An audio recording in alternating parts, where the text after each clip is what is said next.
I know many of you watching are going to be feeling fairly athletic today, having to shovel all of this snow from the winter storm, but trust us when we say that may not be anything close to what's happening in Vancouver. That's where we're going to be talking about the 2025 Invictus Games. 500 athletes from 20 different countries are in town in Vancouver for that.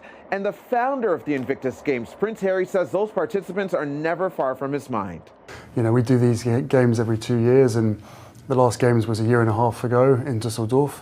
And in between the games, I'm constantly thinking about, you know, the new stories. Who are we going to get to meet this next time? What is the development? What is the growth of the people that we met a year ago? CTV News chief anchor Omar Sachedina had the opportunity to speak with the Duke of Sussex and the founder of the Invictus Games in an exclusive interview. It will air tonight in a CTV News special called Prince Harry and the Canadian Heroes, and Omar Sachedina joins us live right now. Good morning to you, Omar. Good morning, Stefan. I've got to say off the top, I feel like a complete wuss because I'm inside and you're outside, so props to you for weathering the elements this morning. Thank you so much for that, brother. It's a big assignment. I'm committed to it for our viewers here in the nation's capital.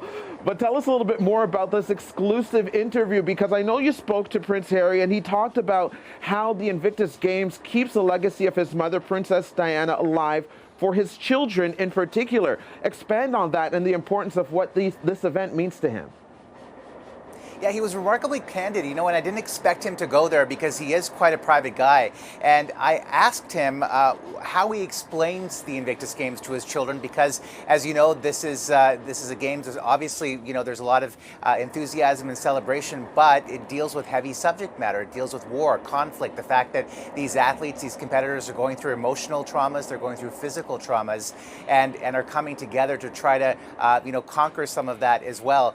And he said in one of his discussions with 5-year-old Archie, the issue one day of landmines came up, and this was an opportunity for him to have the conversation about landmines with his son, because, you know, a lot of us may remember that iconic picture back in 1997 when Princess Diana walked through a live minefield after a 20-year civil war in Angola at the invitation of the Red Cross. 15 million landmines were littered across the country at that time. So she started that discussion at a time when not a lot of people were talking about that.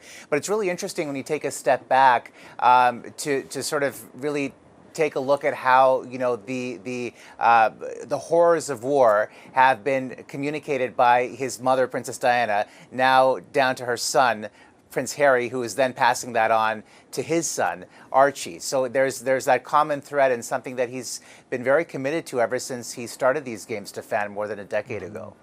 How's he feeling about Canada these days? Obviously, we're making headlines on an international stage with regards to our relationship south of the border with the U.S., but we know he and Meghan spent some time here. Meghan lived and worked here. They have friends here, and they now live in L.A. So talk to us more about what he said about Canada. There's still a very deep and abiding love and respect for this country. You're right, back in 2017, that was a very important year for the relationship because that's really when they came out together publicly while Meghan was working on that series, Suits, that went on to become a hit series. And then in 2020, after the couple, you know, dialed back or took a step back from their royal duties, they sought refuge on Vancouver Island. And that word, by the way, is one that Prince Harry uses, one of refuge. He said there isn't a big paparazzi culture on Vancouver Island, and that really gave them a sense of privacy. And he said it was a good bit of time, even walking through the town and bumping into each other, that people actually found out that they were there. So there's that element to it, but there's also, you know, a real sense that this is somebody who really has a respect for nature as well, and, you know, all the bounty, the natural bounty that Canada has to offer, particularly British Columbia, and he talks about that because this, of course, Stefan, is the first time that the Invictus Games, it's being hosted in Vancouver, Whistler, but also on 4 First Nations. And so, you know, he spoke very fondly about, you know, the First Nations relationship with nature, their connection to nature.